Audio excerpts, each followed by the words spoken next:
rasa manis alami, hanya 0 kalori per saji. Tropicana Slim Stevia. Beliau reguler, cukup sering memberikan masukan-masukan kepada Bapak Presiden Prabowo Subianto. Di tengah malam saya memanggil staf saya, Kolonel Tumpal, coba saya ingin menulis sesuatu. Tidak akan saya lepas dalam bentuk tweet, karena saya tahu sebagai seorang yang pernah memimpin negeri ini, saya harus hemat bicara dan berhati-hati dalam bicara. Saya akan memastikan setiap yang saya sampaikan politically correct. Dan itu bagi saya etika. Ya, yang dimaksudkan oleh Pak SBY lebih hemat berbicara, apalagi menyampaikan statement secara publik. Mengapa? Karena beliau sangat menghormati Bapak Presiden Prabowo Subianto.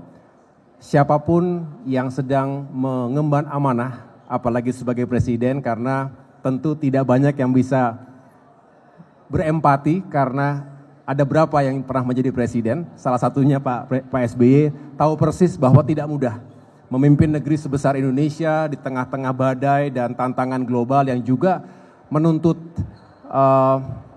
kebijaksanaan, termasuk juga langkah-langkah kepemimpinan yang strategis dan juga berdampak positif langsung pada masyarakat kita.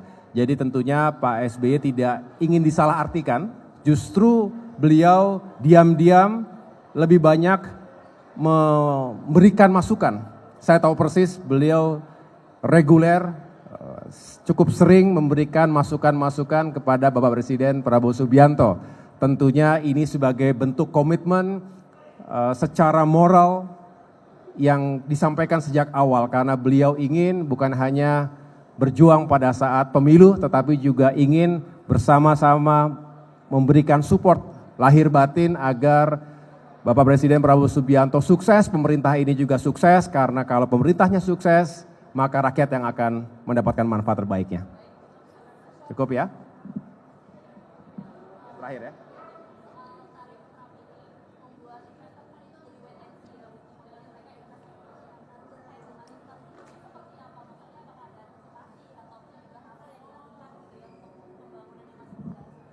Iya, tadi kita juga membahas bahwa berbicara ruang fiskal yang tentu ada batasnya, sedangkan prioritas kita banyak sekali.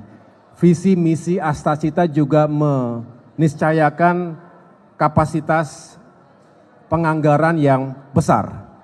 Dan kita harus menetapkan prioritas dengan bijak. Oleh karena itu kami juga memahami itu, termasuk harus meneliti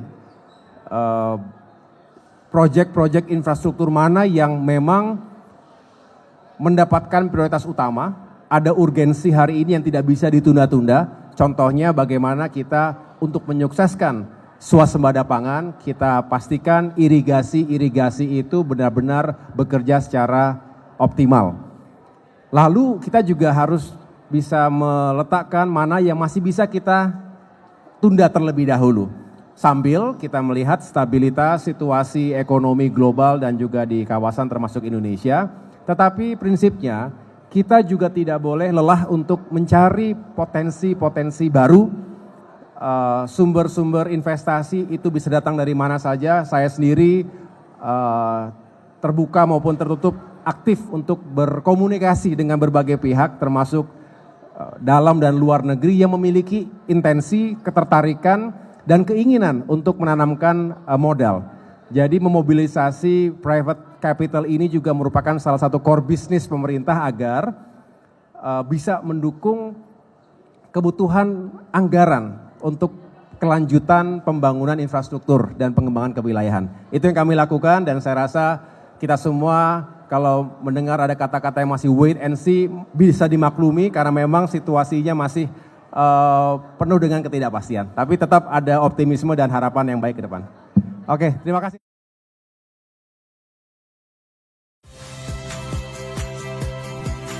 Saya Valeria Bella. Saksikan program-program Kompas TV melalui siaran digital, pay TV, dan media streaming lainnya. Kompas TV, independen, terpercaya.